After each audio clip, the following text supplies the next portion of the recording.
Well, his work, that DVD series that he did, Magical Egypt, was amazing. Yeah. And I had seen your work before that in that Mysteries of the Sphinx thing that was narrated by Charlton Heston. Charlton Heston, NBC, 1993. Yeah. I think in many ways it was the Mystery of the Sphinx that really broke everything open. It brought everything to the public attention.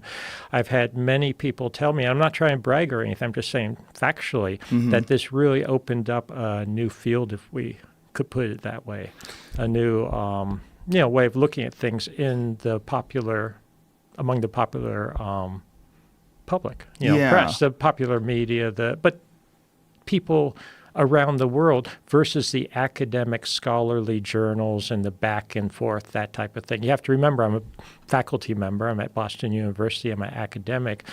And many of the academics have poo-pooed, should we say, over the years, bringing things to the public, but I think it's been important to do.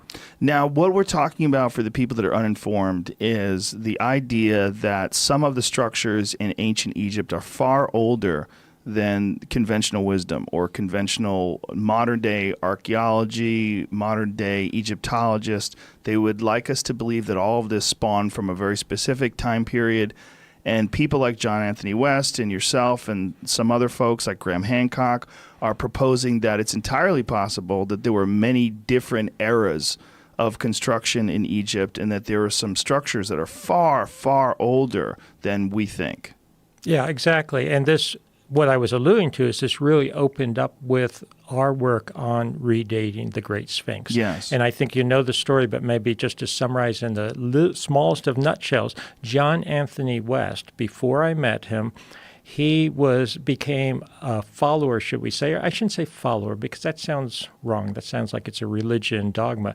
But he became interested in the work of the late Schwaller de Lubitsch, who passed away in 1961, but he had mentioned in one line that the Sphinx had been weathered by rain, I would say precipitation, as a geologist, not wind and sand. So this, if it were true, and it is true, would put the Sphinx back to a much earlier period, which would tie in with Schwaller's work and John Anthony West's subsequent work, that there were indications that dynastic Egypt, as we know it, going back to about 3000 BC, was really a legacy of what I call now an earlier cycle of civilization, something that goes back much, much earlier, which at this point I date back to the end of the last ice age. Ice age ended 9700 BC, just to put it in perspective for people. So when did you first get on board with this? Did John Anthony West come to you? Or? John Anthony West, okay, so the story goes this way. John Anthony West published Serpent in the Sky, his probably most famous book, first edition, 1979. He was then looking for someone that could really validate or at least assess from a scientific point of view, this theory about the Sphinx, which he had just barely sort of touched the surface based on Schwaller, that maybe it could be older, but this was really a geological question. He mentions that in 1979 in Serpent in the Sky. John Anthony West went on to become very involved with Egypt, and he started traveling to Egypt. He led tours to Egypt. He wrote The Traveler's Key to Ancient Egypt in 1985, also mentions in appendix, I think it was, just the, quote, older Sphinx theory, but really looking for someone to at least assess it scientifically. He met a fellow in Egypt, actually, at the time, Robert Eddy, who is PhD English literature, I believe, something like that. But he was teaching in Cairo, American University in Cairo, I believe. Then he came to Boston University. This is late 1980s. I was and still do teach at Boston University full-time. Robert Eddy and myself got to know each other. Robert Eddy mentioned me as a geologist to John Anthony West, and that maybe this was someone who seems fairly knowledgeable, fairly open-minded about things. At the time, did you have any thoughts on Egypt or the dating? My interest in Egypt goes way back. I was reading about ancient Egypt when I was literally 6, 7, 8 years old.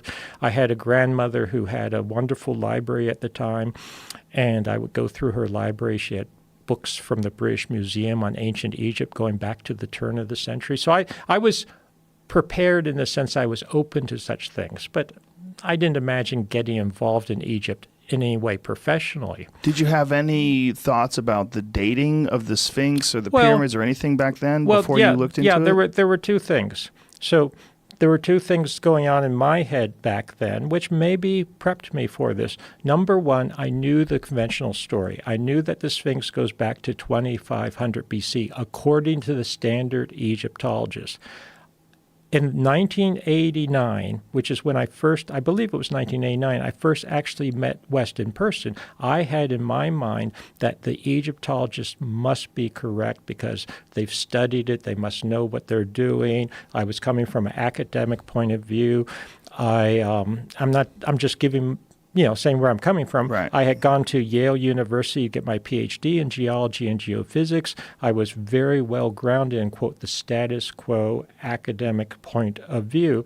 So I thought when I first went to Egypt, I would just prove West wrong. I would just prove that the Egyptologists knew what they were talking about. But, and this is an important but, I was also trained in many ways, both as a graduate student and going back to my grandmother, who I had great respect for, and was also very, should we say, liberal and open-minded, but critical. You always have to follow the evidence wherever it goes, and that's always been my rule of thumb, that not everything is always the way people say it is, even if they're, quote, authorities. And something I already knew when I went to Egypt for the first time was that some of the very old Egyptologists in the late 19th, early 20th century had actually suggested that just the way it looks, the feel of the Sphinx, not based on hard evidence, really, that maybe it was older than the pyramids, that maybe it goes back earlier. So I felt that it wasn't all said and done and, pat and sound that the Egyptologists necessarily knew what they were talking about in modern times, because some of the earlier Egyptologists, who they held in very high respect, supposedly, had said different things. Secondly, and I hate to bring this up, but I will because it's part of the background, my grandmother, who I mentioned a second ago, was a theosophist. And if you know anything about theosophy, it also suggests that, maybe there's things that go back earlier. What is a theosophist? A theosophist, it's how do I explain it? Have you heard of Blavatsky, Madame Blavatsky? No. No, okay. Whoop, I'm losing my headphones. Theosophy was founded in the late 19th century. It questioned a lot of the materialistic values, a lot of the dogma of science of the time, of religion of the time. It looked to the East in particular, to other philosophies, other worldviews. So basically, it was a way. This is what it did for me, at least. And I'm not a theosophist. I don't want to say I'm a theosophist. But reading theosophical works on top of everything else allowed me, I think, to expand my horizons and to see that maybe the dogma of the day is just that, the dogma of the day, that there are other possibilities. And not that we accept something just because someone said it or because it's old or because it's this religion or that religion or that's supposed to be an ancient culture. But no, you keep everything open, you look at the evidence, and that's really where I was coming from. But my point is that even in the late 1980s, early 1990s, when I first got involved with this, if I looked at it critically, the evidence was not that definitive for the age of the Sphinx. So I was going in with open-minded possibilities, but honestly, when I first went to Egypt with John Anthony West in 1990, I thought, before I got off the plane, that this would be simple, open and shut case. I would prove him wrong in the sense of his assertions that maybe the Sphinx was older. I had no doubt at the time that my colleagues in Egyptology must know what they're talking about, and all of that changed literally within 30, without exaggerating, 30 to 120 seconds of first seeing the Sphinx. Yeah, it really did. What was your first impression? Because my first impression of the Sphinx was, now that I saw it on the ground, in person, there was something wrong with the Egyptological dating.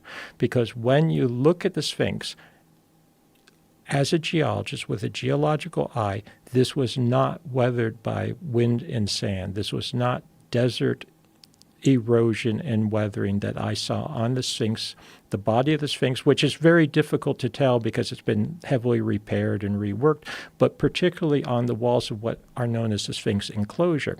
The Sphinx enclosure is important because it preserves a lot of the details. And if the audience has not been to Egypt, they should realize that when they carved the Sphinx, it's all solid bedrock. Only the head initially was above the ground surface. They carved down into the rock to free up the body, what I call the core body of the Sphinx. And it's that core body and the walls of the enclosure, more or less the quarry around it, if you want to use that term, that show these ancient weathering, precipitation, erosional features that are incompatible with the last 5,000 years of climatic history on the eastern edge of the Sahara. So immediately I knew there was something wrong geologically, had to figure that out. Either this was a weird geological anomaly or something else was going on and the Sphinx might go back to an earlier period. Also, I want to point out that when you look at the Sphinx, and other geologists have looked at this as well, they did not just chip away at the rock to carve the body. More or less, you could have chipped away at the rock with pickaxes and that type of thing, shoveled out chips of rock in baskets. That would have been the easy way. What they did is they carved out huge blocks of stone. And when I say huge, we're talking multi-ton, tens of tons, some of them maybe over 50 tons or more of limestone. They moved those due east of the Sphinx and built what is now known as the Sphinx Temple, which is still there in ruinous condition, and the Valley Temple. So you had these two huge temples. And what is interesting, a lot of people don't realize this or they don't think about it. I think those constructions, which are contemporary with the oldest portion of the Sphinx, in some ways are more impressive if you think about the technology and what went into constructing them than the age of the Sphinx itself. So it's not just the Sphinx, it's also these limestone temples that are associated with it and were built contemporaneously. So Jamie pulled up two photos here. The first one that he pulled up was a computer image that showed the Sphinx and showed... Okay, I'm looking at it now, yes. And in this image, what you can see, that's a computer image that's actually from Mystery of the Sphinx, and then there's an inset that's an aerial photograph, the real thing, and that shows how when they were carving the body, they cut out huge blocks and then put them in position to make what's known as the Sphinx Temple, due east of the Sphinx. And the second image is the Sphinx Temple? Okay, and you look at this, it says the Sphinx faces due east, the rising sun, and right in front of it is the Sphinx Temple. So this is a humongous temple made out of these huge blocks of stone, which were carved out when they carved the body of the Sphinx. And here you see in this image another picture of the Sphinx Temple. And so these erosion and features that you're looking at here. And you can see how big they are. You can see how big they are. They're enormous. Okay, these erosion features on the blocks, don't worry about them for the moment. Okay. Let's go back to the Sphinx enclosure itself. It's a Sphinx enclosure where you see the rolling, undulating profile, the erosional features.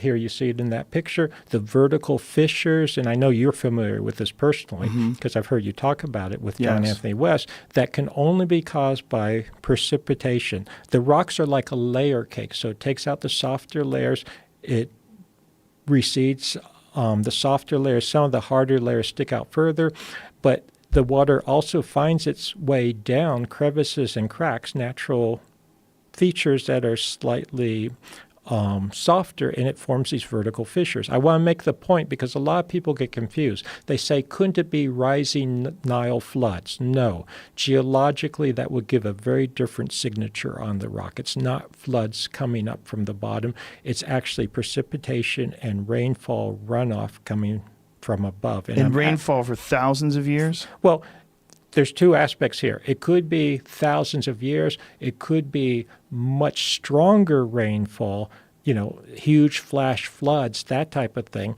And part of the story that I hope we'll get to is that initially I'm jumping around here a little bit. No worries. But initially, I was thinking 5 to 7,000 BC. That was very conservative based on the geological data, based on the seismic, which we have to get to also.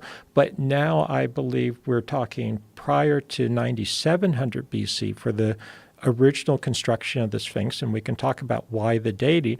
And at 9,700 BC, we have the end of the Younger Dryas, the end of the glacial epoch, the end of the last ice age.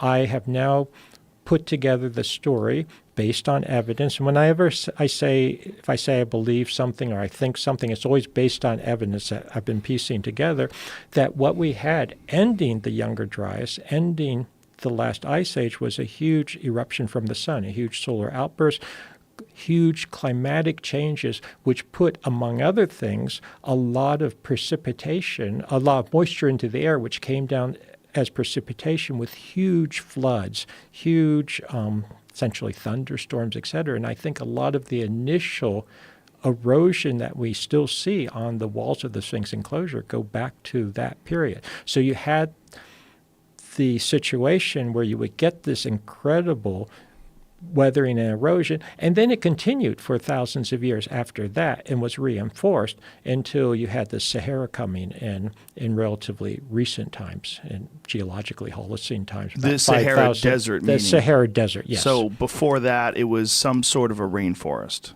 It's savanna to rainforest. It actually varied over time, and before that, it was very fertile savanna, lots of plants there. People have seen it even in popular movies and whatnot, how the Sahara at one point had water and all kinds of animals. That's before the end of the last ice age, before these incredible changes that we have at 9,700 BC. So that's where the Sphinx, I think the original Sphinx, goes back to that time period, and that's what the Egyptians called Zeptepi. This was a first time for them, or what I call an earlier cycle of civilization. The last cycle, the one that we're still part of, in my terminology, is the last 5,000 years. So civilization arising, reemerging, I should say, about 3,000 to 4,000 BC, coming into really what we have now, high technology, et cetera. But before that, there had been an earlier cycle of civilization that was essentially snuffed out or brought to its knees, if you would, by the end of the last ice age. And just to map this out, a period from about 9,700 BC, this is what I'm reconstructing now, to about 4,000 to 3,000 BC, where we have civilization reemerging.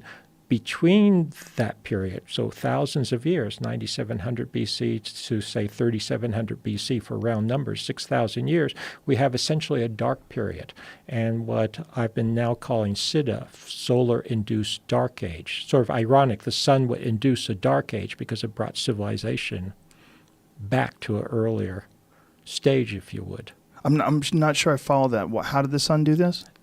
Solar outburst, essentially coronal mass ejection, huge eruption, bigger than anything we've ever seen on Earth. And so that's what caused these massive thunder showers, and exactly. Nothing in modern history Nothing in modern history is even close to this, but we do have isotope data, et cetera, that indicates this has happened in the past at the end of the last ice age, and I'm sure it's happened many times over. And you have a lot of markers that indicate this. You have vitrification of rock. In fact, a lot of the markers, and I don't want to be debating the issue necessarily, but a lot of the markers that people have used for a comet at the Younger Dryas or during the Younger Dryas, really most of them are at the beginning of the Younger Dryas. That's what they're claiming, but a lot of the dating is very, very iffy.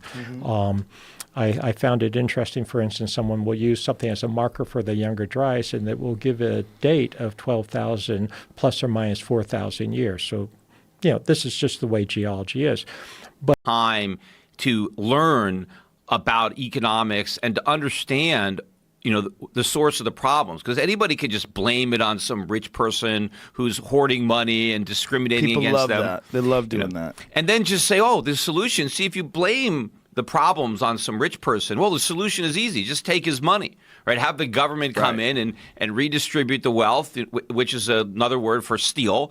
Take money from somebody who earned it and give it to somebody who didn't. But if you actually take a little bit of time and use your head instead of your heart, your feelings, you'll learn that that the source of the problems is government interference in the economy, and that the protests should be directed at government, at their regulations and their subsidies and their taxes and all the things that government does to stifle economic growth and deny opportunities to people. I think that would be a really funny documentary if you could do like a documentary on the last occupier, like the last person to occupy Wall Street, because there had to be like stragglers, right? It eventually must have gotten to the point where there was like 30 people left. 20 people left, then one guy, no, fuck these people, man. Well, they started occupying different areas, right? Because it caught on and it was all over the world. They were occupying here and occupying there. And they were setting up camps, right? They were essentially living there. Yeah. And who knows what else they were doing there.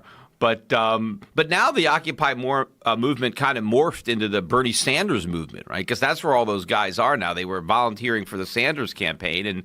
And socialism is really kind of going mainstream now because they put the word Democrat in front of it. Yes. As if somehow that changes the meaning, right? Well, I'm not a socialist. I'm a democratic socialist, meaning I want to vote for socialism as opposed to just have, an armed revolution. But the end is still the same, right? It's still socialism, and it doesn't work. Yeah, I was watching an interview with Tucker Carlson and some guy who's a professor at Harvard, and he said, I'll give you the last word. The guy said, socialism's going to win. And he made the piece sound like, what is that? What does that even mean?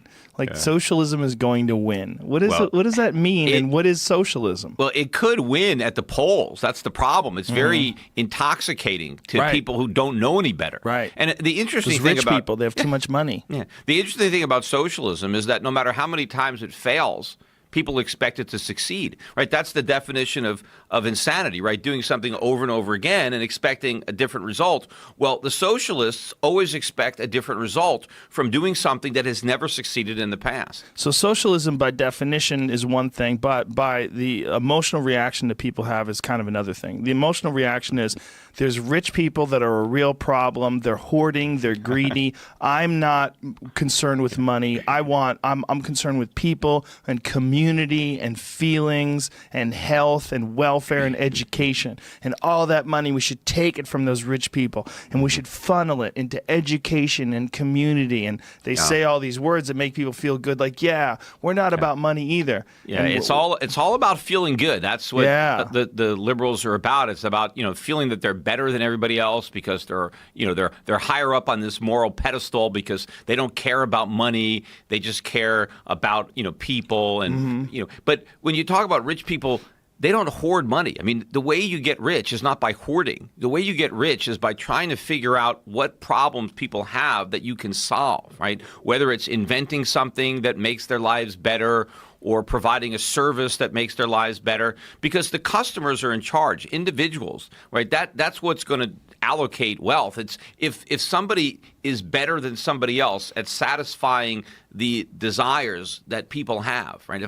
If I can come up with something that you like, that you want to buy, that's cheaper and better than what somebody else has come up with, then you're going to buy from me. And so the person who ends up with the most money is the person who's satisfied the most desires, the most needs in the most efficient way possible. And that's what's benefiting society. I mean, it's great to have charity, and I'm all for private charity. But if you look at the wealthiest men in history, even though they've been incredible philanthropists and they've given away a lot of money, they helped a lot more people amassing their fortunes than gifting away what they made. It was the businesses that they created, the products that they invented, the services that they provided, and the employment, right? That was all a function of their creating their wealth. That's what did a lot more to help society than simply giving away some of the money that they earned. Have you ever had a debate with a Democratic socialist? Well, I mean, most Democrats are socialists. They just don't know it, or they don't want to admit it. And a lot of people don't even understand what socialism is, because, you'll have the left, they'll always consider somebody, like even Donald Trump, they'll say, oh, he's a fascist, right? They don't even realize that fascism is part of socialism. Socialism is a broad concept that includes things like communism and fascism. So if you're a communist, you are a socialist. But it doesn't mean that if you're a socialist, you're a communist, because you could be a fascist. You could be for a lot of things. But fascism is a form of socialism where the government doesn't just steal all the property. Like the communists want to nationalize everything and take legal ownership of the means of production, right? The government just owns all the capital. Under fascism, the government is a little bit smarter. They realize that people will work harder if they think they're working for themselves. So the fascist doesn't want to nationalize businesses. They just want to control it through regulation and taxes.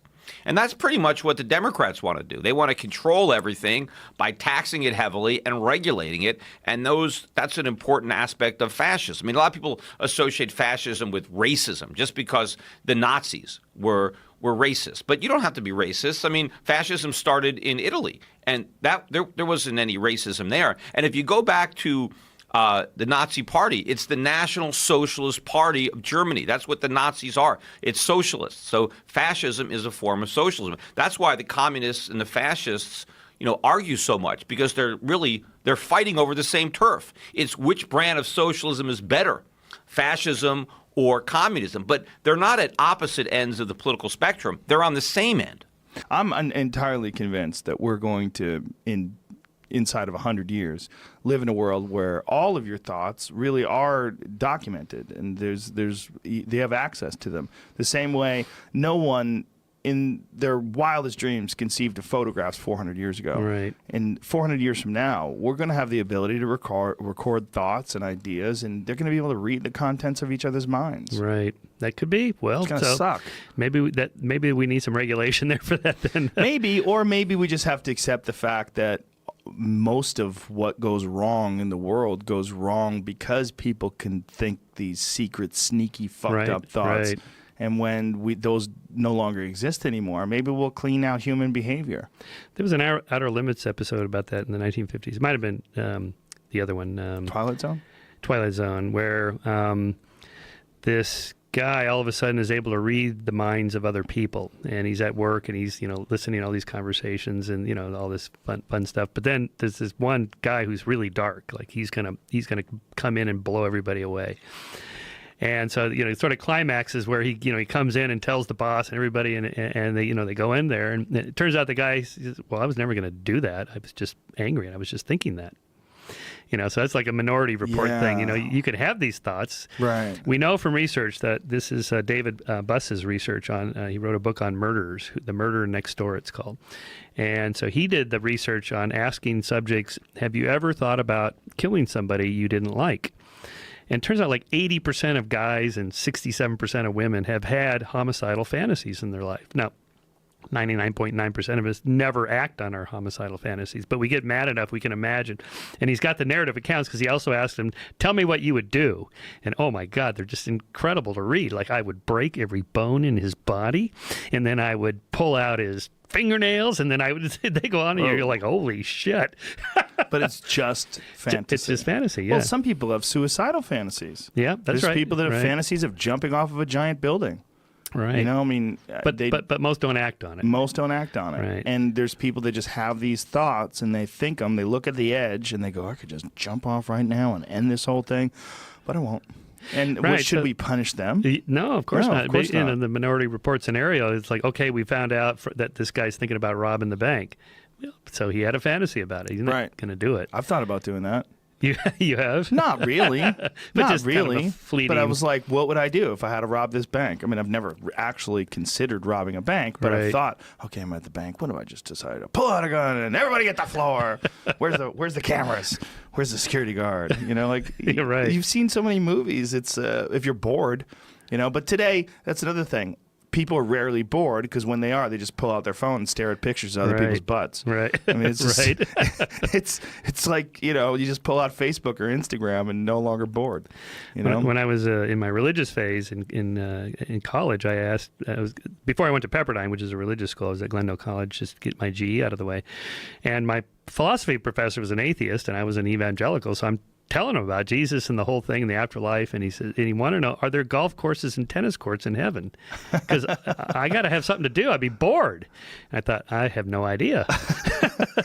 You won't need that. Yeah, I know. You're going to be with Jesus. I know. Nobody wants to play golf. God.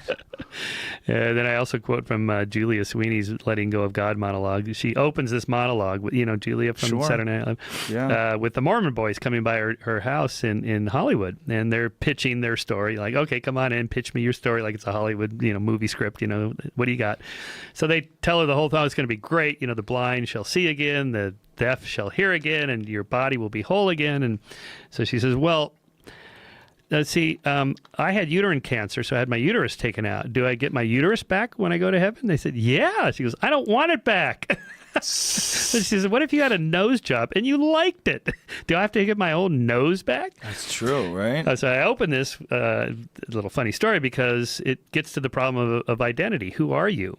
So if you're resurrected with Jesus, see, earlier Christian sects before Descartes introduced dualism, they believe that when you're resurrected after your death, you are physically there in heaven, physically, and your soul, the whole thing. It's just one thing. So the question is, well, how old are you when you're there? So you're brought up, and there you are sitting next to Jesus and God and whatever. So 30.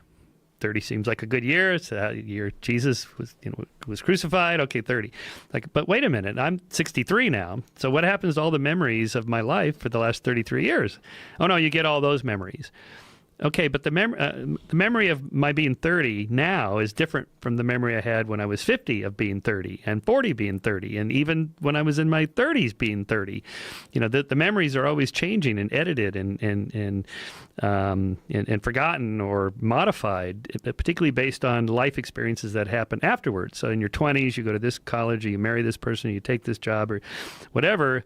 You don't really know what the impact of those decisions are until much later in life, which is why I always think it's ridiculous for people to write memoirs in their 20s or 30s because they're celebrities. You have no idea what those things actually mean until much later. So this is the problem of who you are. So first of all, we already know that none of your body is the same material it was, say, a decade ago. Your cells are all recycled. The molecules and atoms are gone. There's new ones that replace it. It's the pattern. It's the pattern of information that represents you, Joe Rogan. This is what you look like. These are your memories. So somehow this has to be copied. So in the Ray Kurzweil scenario of the singularity, we're going to upload the mind. They're going to copy your connectome, all your memories in your synapses. Okay, so right away there's the problem of, well, which memories? Well, all of them. No, there are no fixed set of memories that are you. Your memories are always changing. So the moment you take a snapshot of it, that's just a fixed point. That's not you, really. You are this whole long continuum that's always kind of flexible and changing. So there's that. And then there's the problem with the mind uploading scenario is there's two kinds of cells. There's the memory self, mem self, of all your memories, and then there's the point of view self, the POV self. So when you go to sleep tonight, you wake up tomorrow, you're still looking at the world through your eyes, and there's a continuity of point of view from one day to the next. Same thing with general anesthesia. So like in the Johnny Depp movie Transcendence, where he's poisoned by these terrorists and he's dying, he's got like a week to go, he copies his mind, his connectome, equivalent of the genome, and puts it into a computer, and then he dies, and they turn the computer on, and he's in the computer looking out through the little camera hole. I don't see how this could happen. That is, if we copied you, your connectome, everything, all your memories. So we had a Joe Rogan #2 copy ready to go. But instead of you dying, let's say we had a sophisticated fMRI brain scan machine, slid you into it, copied your connectome, uploaded it into the cloud or whatever, and then we slide you back out, and you're standing there. You're still looking at the world through your eyes. That's just Joe Rogan #2, a copy. And no more do you look at that than a twin looks at its sibling and says, well, there I am. No, you're still standing there going, no, I'm here. That's just a copy of me.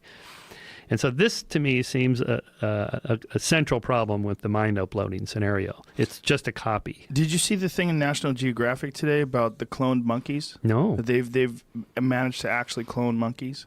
No. And yeah, Jamie, I tweeted it earlier today. It's crazy.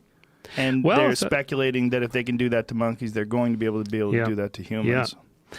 But again, so who is who is that? Right, Yeah. if there's a Michael Shermer, is it your twin? Yeah. I mean, like when you meet twins, it's very weird. Like I used to date a girl who was a twin. She had a sister who looked exactly like her, but like a little, just a something, just a feel like, oh, you're not her. You're her. sister. It Right. was super, super confusing. So they weren't the same person, but they pretty much were. Yeah, here's the article. Scroll up there. Clone monkeys created in the lab. Now what? Yeah. Okay. Well, so you're making copies. Yeah, so Okay. it's a copy, but it's not the same person because they Now- have their own individual life experiences. And The moment you and your copy start diverging away and leading different lives, you're going to have different memories. Yeah. Dude, and cocaine. Oh, go back to that vest story, man. So here's what happened. So I would do some cocaine at 1,000, put on these different vests. That how many I did had. you buy again?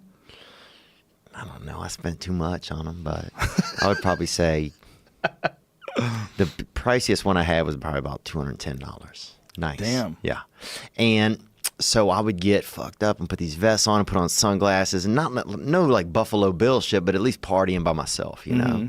And one time I was making a smoothie, you know, because I got like a new, I don't know what kind of blender it is, but it's pretty nice. And I was making like a nice smoothie and I'm fucking coked up, I'm partying, you know, I'm living high on the hog. Got these 2 vests on maybe, right? And I thought I heard something outside, right? Which is kind of weird to even think of when you have a blender going, right? So I leave out of my apartment to go in the hallway, lock myself out with the blender going, 2:30 in the morning, coked up out of my brain, right? Now I have to go to my landlord, dude, who lives right down the hall, and tell him like, hey, man. 2:30 in the morning. I got locked out. I'm And the locked blender's out, on, and the blender's son. going. Oh my God, he must have hated you. Oh, the blender shorts out and smoke happens. The fire alarm starts going off in the building right as I'm at his door knocking, right? Oh, my God. So now he's pissed and he's like, what's going on? And I didn't know what to say. I told him that I was throwing a late Christmas party, dude. It was fucking end of January. How old were you at the time? Huh? Oh, this is 2.5 years ago. So I was 35. I was 35. Bro. So he comes back to my apartment, right? He's fucking pissed. He unlocks the door. There's nobody in there. Oh my God. I'm like, man, but it was fun. Oh my God. That was fun. How long did you live there for? I still live there. Whoa. Yeah, we've patched. I mean, we've kind of, like I've caught him doing some things. So I think we're all even. How long have you been sober for? 2 years. In 2 weeks, it'll be 2 years. What was the big thing where you like, I got to get my shit together? Dude, I was going on Opie and Jim when Opie and Jim Norton had a radio show at Sirius, and it was actually on. It's on Ari's that show that he had. This Is Not Happening, and I ended up doing coke all night, driving a taxi. I was in a taxi. The driver, this dude Luigi, got me an escort. I didn't want an escort. We're doing cocaine in like Harlem or something, North Harlem. You and the cab driver doing coke. And I was taking a cab from a party to my hotel. And so we end up off on this other excursion. Next thing you know, I'm driving the taxi. He's in the back with the hooker. It's 5:30 in the morning, and I got to be on the radio station at, 6:30 or something. So I get to the radio, and I can't even talk. And Daryl Strawberry's the other guest, right?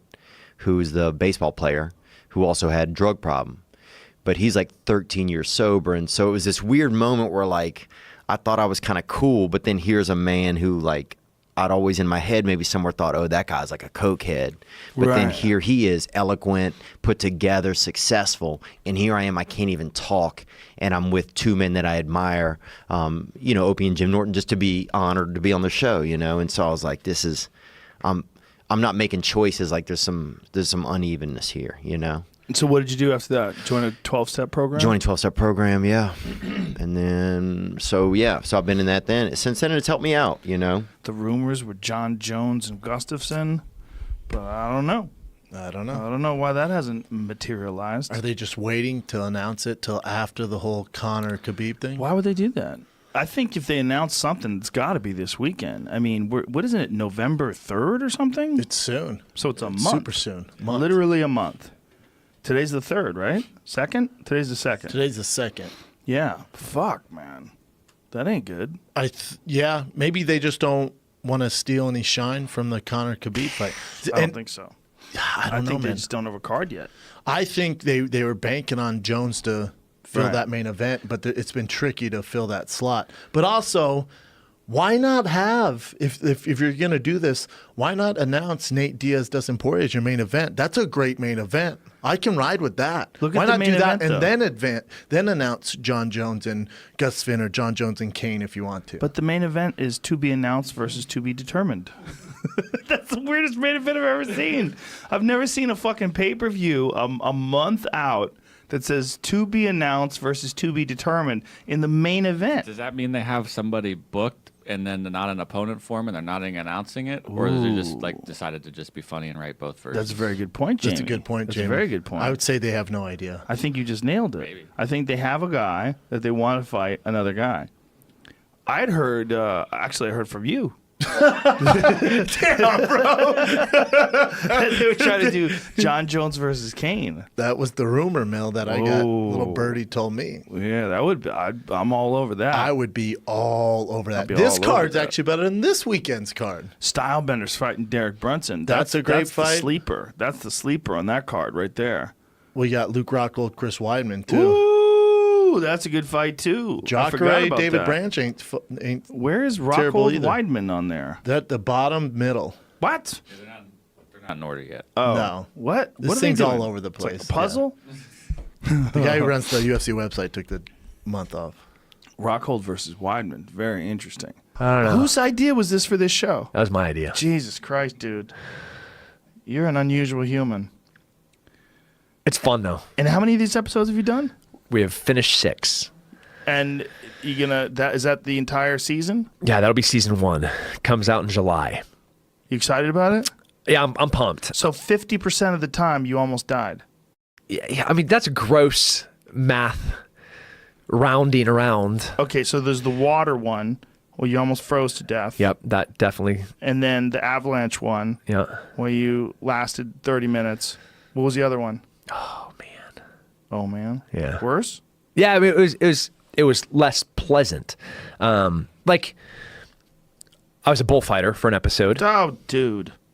and not a bull rider because they're insane. But the bullfighter is the guy that's on the ground. So when the bullfighter gets thrown, he's the bodyguard for the bull rider.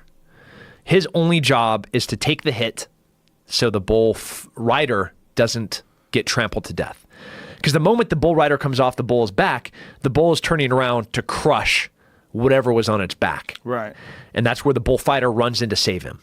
And the PBR, the Professional Bull Riding Association, those guys are the most selfless, courageous guys trying to protect those bullfighters, bull riders.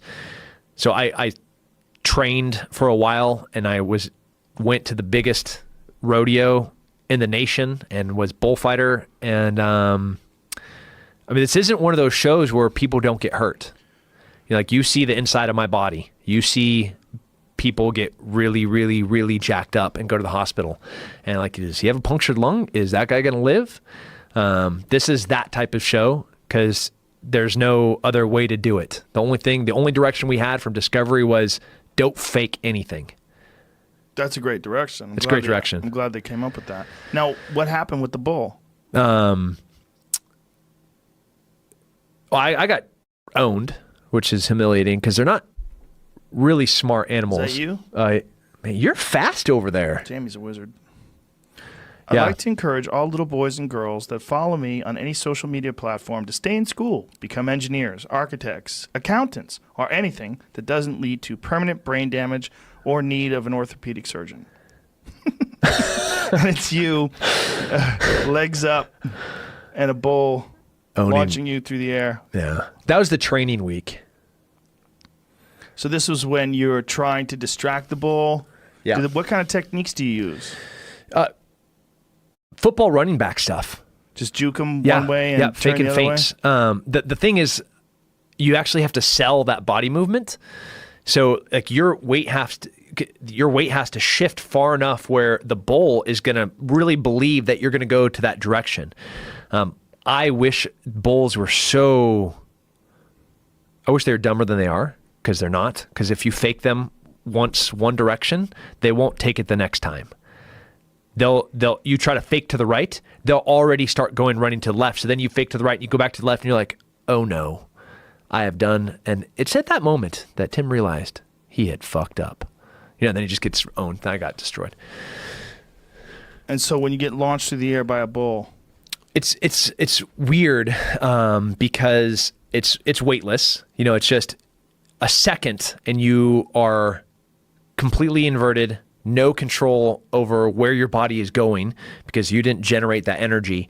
But the other part of you, the other part of your brain is knowing that bull is going to try to turn as fast as it can and get you when you land on the ground, because that's when it's really good, is when you're down. Yeah. So you're trying to keep track of where this bull is while you're hurling through the air. Like, okay, I got to tuck my chin so I don't break my neck. Hopefully I'm not close enough to the fence, because the fence doesn't move. The fence is metal. The ground is pretty soft. I'd rather land on the ground than land on the fence. The fence will mess you up. Anyway, so anyways. And how'd you get away from the bull? I'm an athlete. Not sure if you know that. That's it? That's it. Just athleticism. Yeah. Luck. Little luck. No. A little bit of luck that you didn't get stomped. No, so there were some real bullfighters in the ring with me that I think saved my life every single time, because I suck. At the end of this show, people are going to look at this and be like, 1, Tim is an idiot. 2, everybody that does these jobs has the biggest balls and are so badass. Hopefully that's what they're going to get, because this isn't like a Tim Kennedy look cool show. This is that guy's an idiot and everybody else is pretty. Oh, dude, that fucking picture. Oh my God. Look at that picture. Notice that that's a different bull. So you did this more than once. So this bull he's got his feet up in the air and his head is inches from you, and it's about to collide with you. And there's no fucking way you got away in this situation. There's no way. That thing's way too close. What is it like to just get launched by a 2,000-pound fucking meat? We a couple weeks ago, I saw you at the Comedy Store, and you asked me about your boy Brendan. Yeah. And like you would ask me about let's explain the whole thing to people that don't know the story. Brendan said something where he was talking about UFC Tonight, right? It's UFC Tonight? Yeah. Well, he was talking about the Fox panel. The Fox panel. And he said something about, I get it, Fox, you're not racist. Like saying that you have a bunch of black people on it. Yeah, because they're full not black racist. cast. Yeah. And because they're not racist. Myself, Tyron, and Karen Bryant were the 3 that were on the desk that day. But also a lot of times Rashad, a lot of times DC. Yeah. And so it was like, but are you checking off boxes? Because are these the best brains and the best speakers for the job? Right. And it was like, and some people see the point that he was trying to make, the point that he claims that he was trying to make. But the thing is, when you start in on this race thing, you're saying effectively that there's a person or a group of these people are only there because of the color of their skin, right? You could say all of that without the whole I get it, you're not racist, are you checking off boxes or whatever, right? Because if that doesn't matter to the question or the point that you're trying to make, then why bring it up? Right.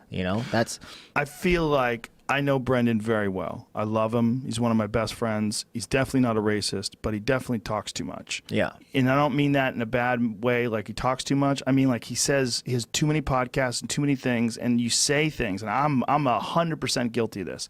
You say things and you're like, why did I even say that? And then all of a sudden you're defending it, and then you're caught up in just like a wave of just trying to sort out what you're saying without someone being there to say, well, look, here's the thing. Tyron Woodley, UFC welterweight world champion. Eve Edwards, arguably the best 155er in the world at one point in time, massive veteran in the sport. You can go down the list. Rashad Evans, former light heavyweight champion. I mean, you're talking about top flight champions, former champions, elite mixed martial artists. But you also have Bisping. You also have Paul Felder. You also have Kenny. Yeah, Kenny Florian. You know, you have they're just elite, top of the food chain fighters and analysts. I think it was a bad path to go down. I don't think it made sense. I think he thought it made sense in his head when he was saying it. I think maybe he was trying to be controversial. Maybe he just, I don't know. You know, it didn't make sense to me. Yeah, it didn't make sense to me either. But like my thing about it wasn't, okay, you're being racist, right? Like it's a thing when you bring race into the situation, right? But my thing wasn't, you're racist because you say this. My thing was, you're saying that I'm in this position because I'm not good enough. Right. You're saying that I'm only here because of affirmative action or whatever you want to call it. You know, there's not a quality to my work, and that's where I'm like, yeah, fuck that. That's not the case. I know that I'm good at that I'm good at the sport. I understand the sport, and I'm good at explaining what I see. Right. And who would, you know, the other thing is like, who would replace them? Is there white people that are missing out? Yeah. On the gig? Yeah. Like who's everybody went through an audition. Yeah, who's not getting the job though? Is there like someone who's like, wow, this guy really speaks really well, but they're holding him down because he's white? Has that even happened? Yeah. There's some people that probably like that to happen, but I don't think that's actually happened. Yeah, I agree completely. But so we kind of went through that, you know. Yeah. He sent me a message, he apologized about that, and I was like, cool. Like my thing was not about the race thing. My thing was, you said these things and you're either saying somebody or a group of people up there aren't qualified for the job. You're insinuating that a group of people that you belong to are not qualified to the job. So that's where I was coming from with it. Yeah. And then I thought it was squash. But then he said some other stuff after that. And that's where I'm like, man. What did he say afterwards? He was, I forget the guy's name. Luke, sorry, I remember. Luke Thomas, right? He was on this guy Luke Thomas's show. And he's saying stuff. He's specifically talking about me now. He's like, yeah, I talked to them. We're all friends. I talked to Eve. And he's like, well, see, this is something Eve sees in himself. And I'm just like, man, you're not. Is that really what he said? Yeah. Like he said, I feel like that's something Eve sees in himself. He was aggressive and this, that. You know, he said he was emotional and this and that. And I'm like I never said to you I was emotional.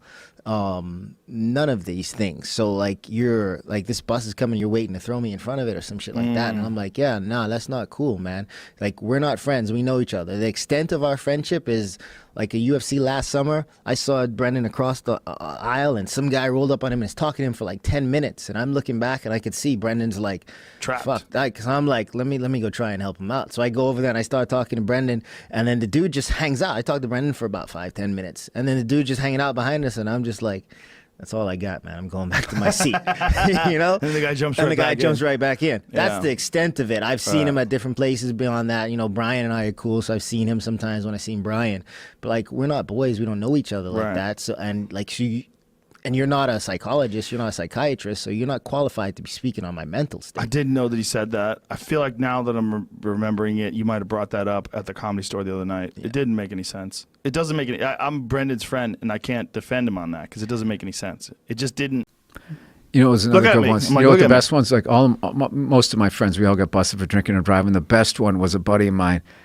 They read his, and it was like, you know, approximately 4 a.m, we noticed a maroon VW Fox blowing its horn, trying to pass on the right. We pulled the defendant over. After repeatedly asking the defendant to stay in the car, he got out of the car, threw his keys at my feet, and repeatedly stated, "Lock me up, I'm fucked up." And this was funny.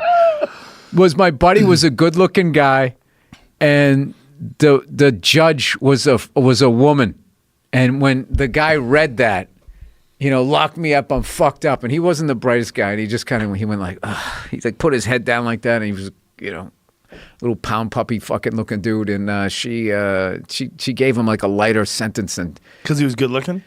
I think so. Yeah, I mean that all plays in. That's why ugly people are complaining so much. Like they won't take the time to develop a fucking personality, write some jokes, do what the rest of us have to do. Like I don't get mad at Brad Pitt.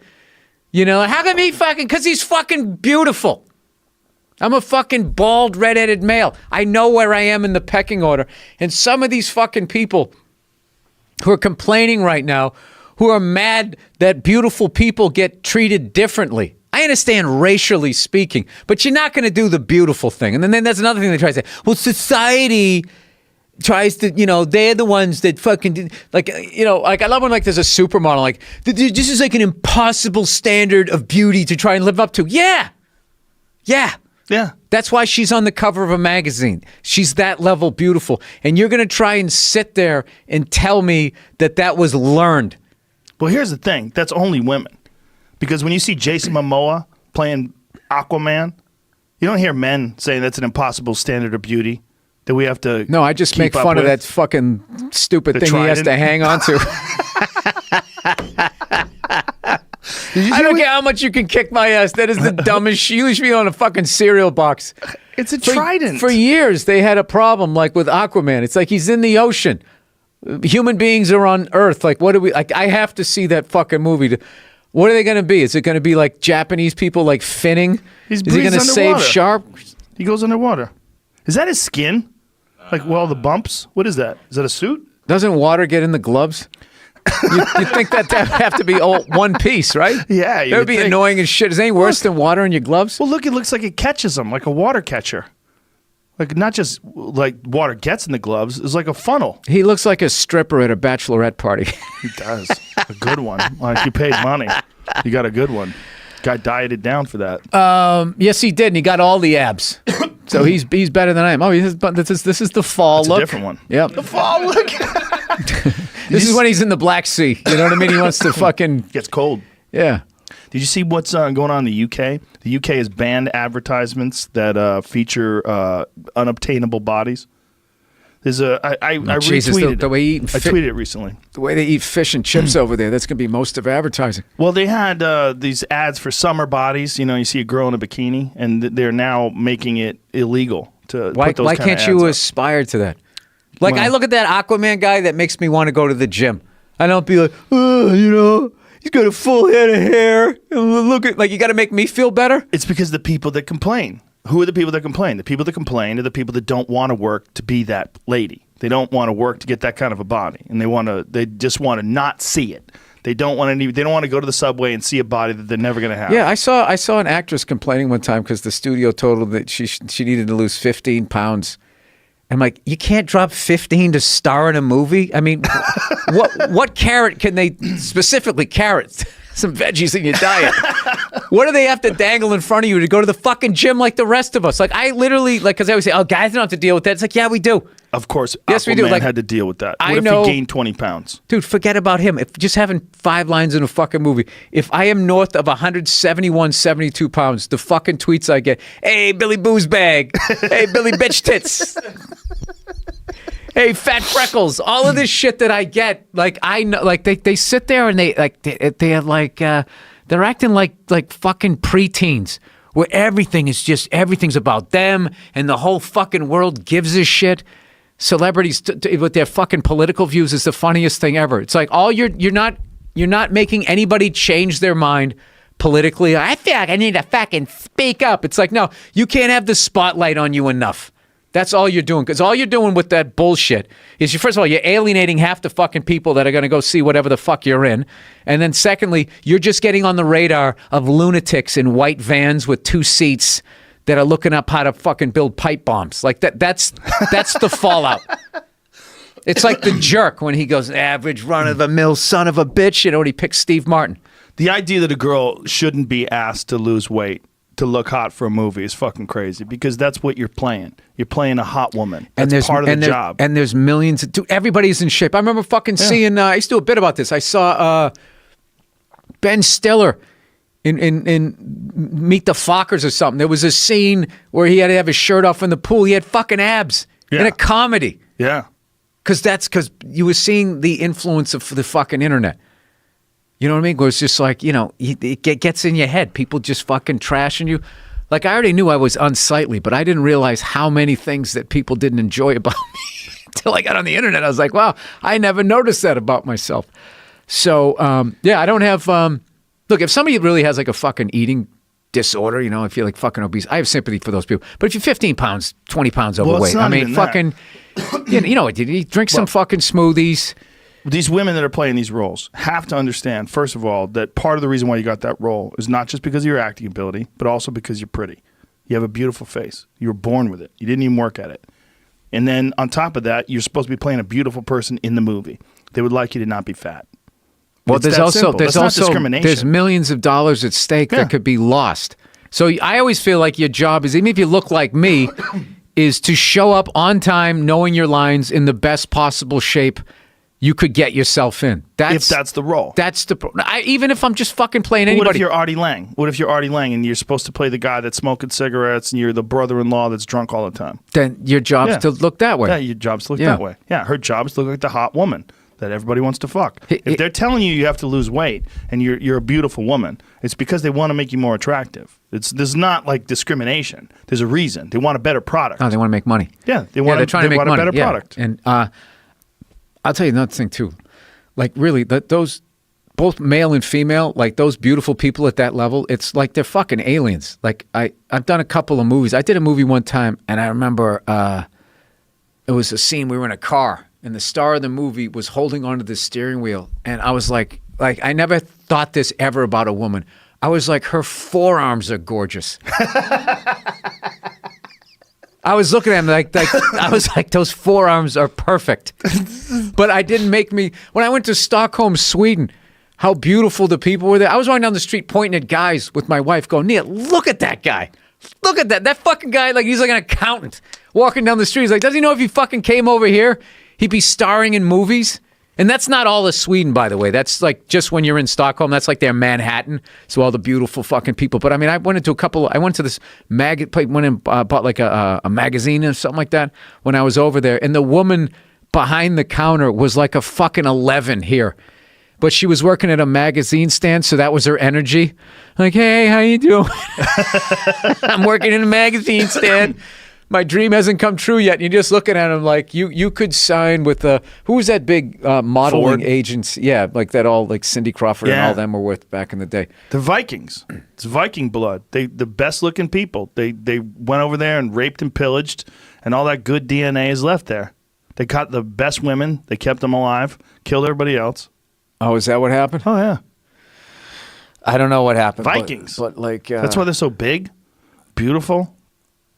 Oh yeah, no, they're super Perfect tall. That's one of the features. funniest things ever. When you go over to like the what do they call those? The Nordic, and then Scandinavia's within the Nordic countries. I always have to remind myself of that. Like you'd go over there, it was the funniest fucking shit because they're so goddamn tall.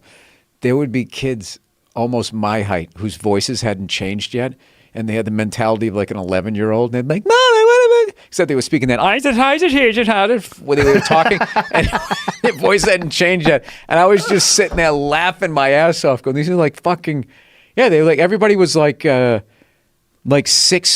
6'4", 6'5", like rail thin with their fucking European pants. Savile. Yeah. I You think that lost a lot of No, faith in that's not the reason. English TV watcher. No, it's not. That's not the reason. The reason. Obviously, it's not the reason. Jesus Christ. Sorry.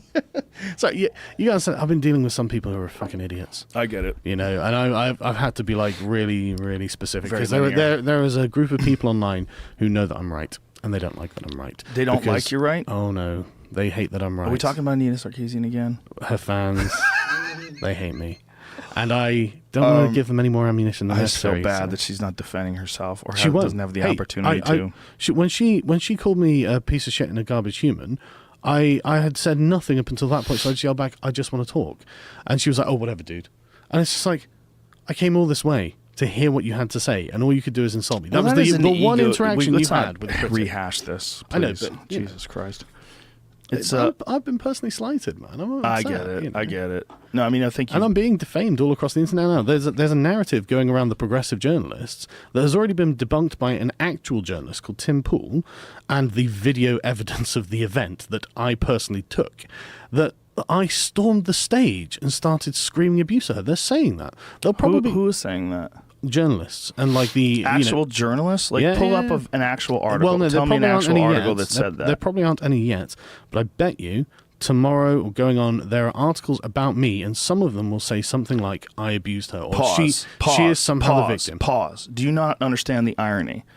of we're talking about people labeling themselves as victims, and you are labeling yourself as victim but of I a am crime actually that the has not occurred. No, I You're am talking actually the about victim. articles that are being written by journalists and videos that are being made, but they have not been made yet. And then you're saying, no. just watch, they are going to be made. Yeah, but that's because I've been down this road before. Do you not see? Come on, you got to be able to see that. Well, it's not that I mean, like, I'm not like a victim. This is something that happened to me. Right, but do you get that? Oh yeah, What we're just talking about right here. I don't think it asked is you ironic. who is saying that you stormed the stage. You tell me journalists, and I say, where are these articles? And you say, just wait, they're going to watch At the them. moment, we're talking about like rumors. You know, for example, like Tim Pool said that a friend of his, I think she's an actress, but you know, it's the same sort of Okay, but the that's sort not of LA circles. That's someone gossiping. Yeah, right. yeah. That doesn't But mean that someone actually a journalist wrote an article no, about they you haven't yet. storming the They stage. haven't yet. But why do you think they But would? it's And why going would around you- social media. Why would They're you faking even it. concentrate on that if it has not occurred? I mean, isn't this sort of like They're a black liars. guy complaining about the man holding you back when there is Oh, no no, man I holding you back? No, I don't think it's analogous. It like, is. there's- no, It is. I You're talking don't about agree. being a victim of a crime that hasn't occurred. No, but I know what these people are like. I've been dealing with them for long enough now. I know what those white people are like, man. I've been dealing with them my whole life. Yeah, but we actually have a precedent for them doing this as well. Right, but they're not doing it right now, and you're saying they are. They are. They're on social media right now. I mean, like you got like journalists like Ian Miles Chung who said, right, so the prevailing narrative among journalists at the moment is that Sargon stormed the stage and abused Anith Sarkeesian, when video evidence says the exact same. This is something that he opposite. posted online? Yeah, he posted okay, on Twitter. so there's just no now. articles, but there is a Yeah, Twitter but post. it's you can tell that it's coming up. There are going to be. There's, you can tell. It's well, it's brewing. I mean, this is how these rumors start, and then someone starts reporting it, and then suddenly you get a narrative going on. I mean, and I'm not the victim of this because I've got a large enough reach to be able to say. Let's and switch the video gears is because I actually think real. people listening to this who have no idea who the fuck Arnita Yeah, I feel bad Sarkeesian for is and don't even I'm know so who you sorry. are. They like. There's a lot of people listening to this. I would like to get to more interesting things.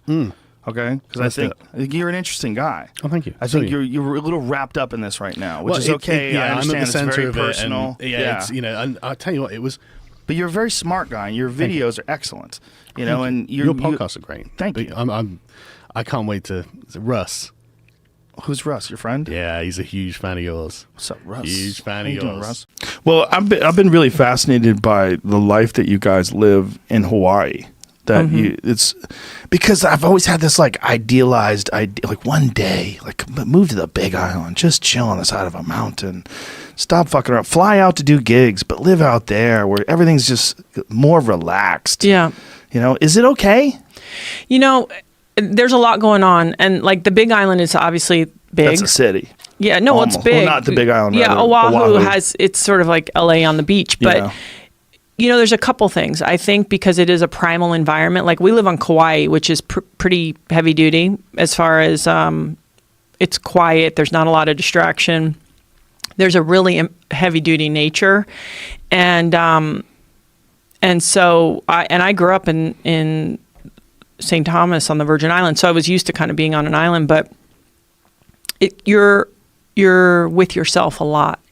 So if you have things to do that are, you know, productive, then it's perfect. But what you have to always calibrate is like the downtime, or it's been raining off and on for like over a year on Kauai. Whoa. Yeah. So after a while, it'd be like Seattle in that way where it starts getting heavy. But it's sunny too, right? It can be. And That's the weirdest thing about the islands is Yeah. that there's different climates on this island. Like the Big Island has desert. Yes. It has tropical rainforest. It Yeah. has a volcano. It has all this shit. It has snow.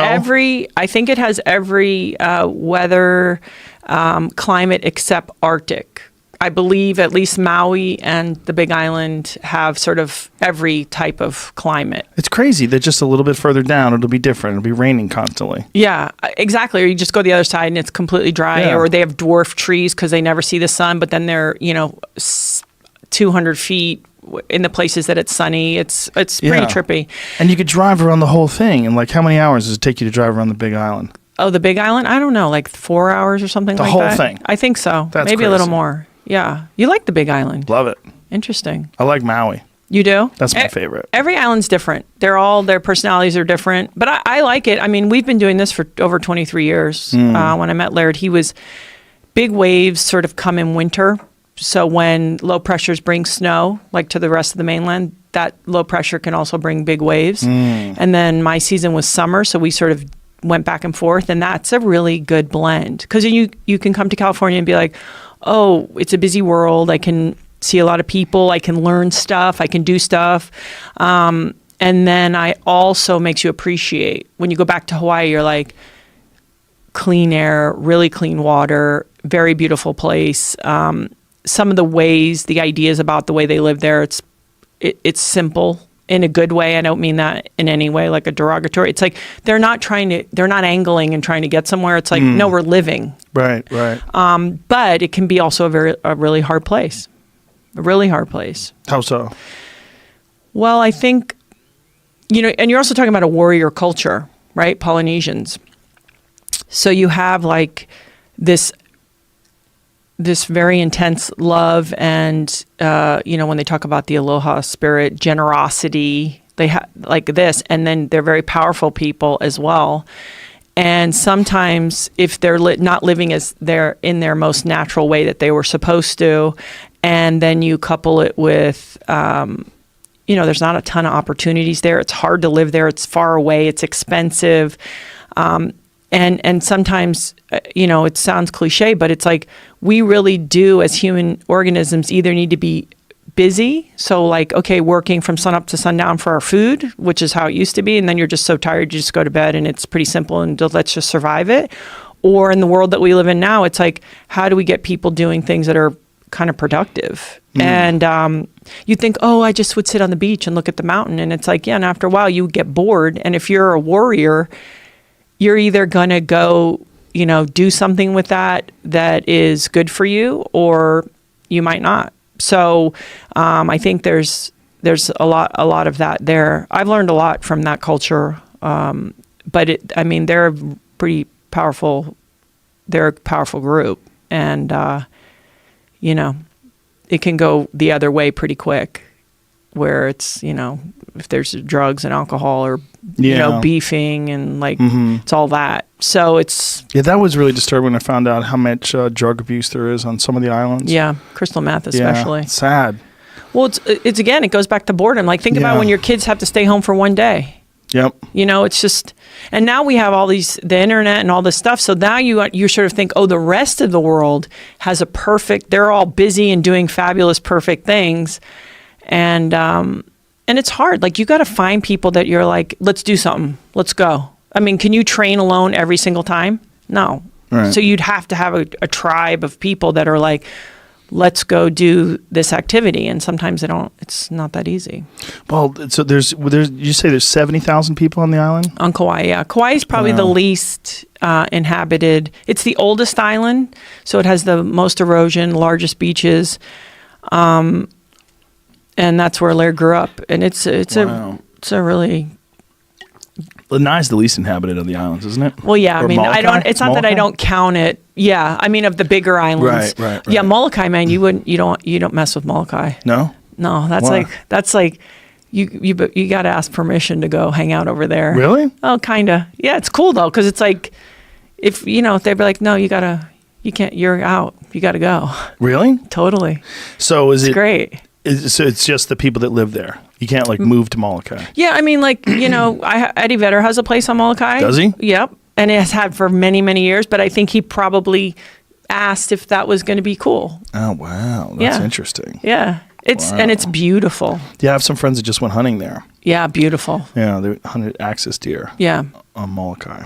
Yeah, it's a beautiful place and the people are amazing. But it's not like, oh, I'm just going to buy a house there. Right. Or build a house. There's no way. No way? No way. Wow, that's interesting that these different islands have their own rules. Well, Nihiau is you can't go there. You're not even allowed to go? No. I didn't even know that was an island. Yeah, it's off of Kauai. Can I say it again? Nihiau? Nihiau, yeah. Wow. You ever heard of that? No. Jamie's a big fan of Nihiau. Yeah. He looks like he's been to Nihiau. No, they have, it's all they probably have the largest percentage of Hawaiians there. Interesting. So it's cool. I mean, pretty cool. That's got to be a great view. I found that there's a big difference between the culture of say Maui versus the culture of Lanai.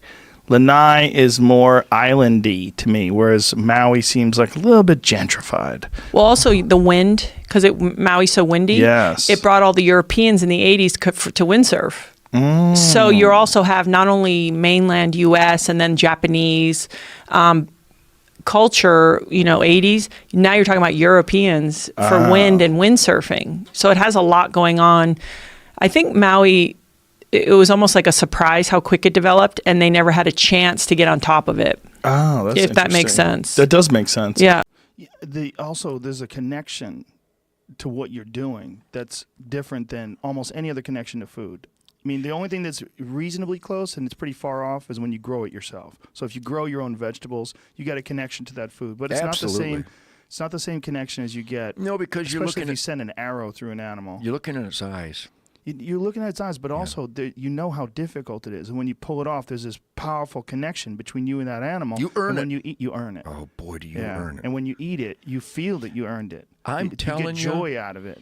When Anthony Bourdain came to my place, he was still a little squeamish with killing stuff, even though he ate dead stuff on every show and got his paycheck from eating dead stuff.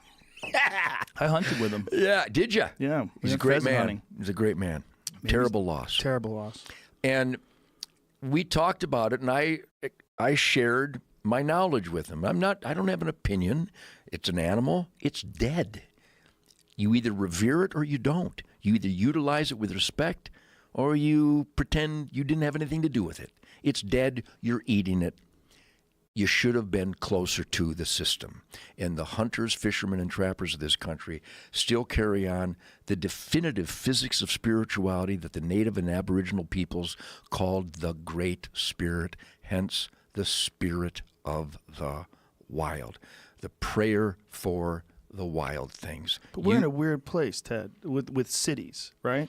We're But in a I was weird born and place raised with in Detroit. Right, you were, yeah. But I mean, you got lucky in that your father was lucky. interested in bow hunting and that it gave him an escape, which, by the way, it gives a lot of veterans today. A lot of veterans and good friends of mine are finding The ultimate. great relief Yes. in bow hunting as a discipline after combat life. Yep. You're talking to a guy that's shared many campfires with those guys. It's a they were great- there last night. Great transition for Yep. them. It's consuming. Yes. Fred Bear uses the phrase, coined the phrase, and I use it all the time.